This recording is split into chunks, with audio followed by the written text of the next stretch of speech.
In front of me is Apple iPad Air from 2020, and let me show you how to check total screen time on the following device. So first of all, we have to open the settings, then find and select screen time. It's right here, mark it, and if you'd like to activate this feature and get some weekly report with insights about your screen time, you can also set some limits here. Just tap on turn on screen time. And here, select continue. Tap on this is my iPad if it's yours, or if you would like to set it up for your kiddo, pick it's my child's iPad, but I will pick the first option as it's for myself. And that's it. Here you will be able to see the stats.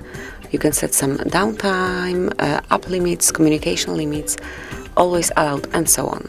You can also use screen time passcode if you want to. Then you can share across devices. So if you will turn it off,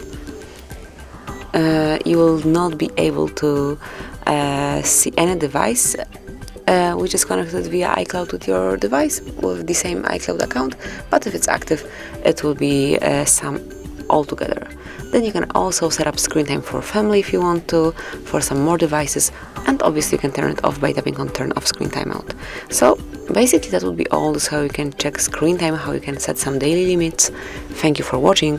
Please subscribe our channel and leave the thumbs up.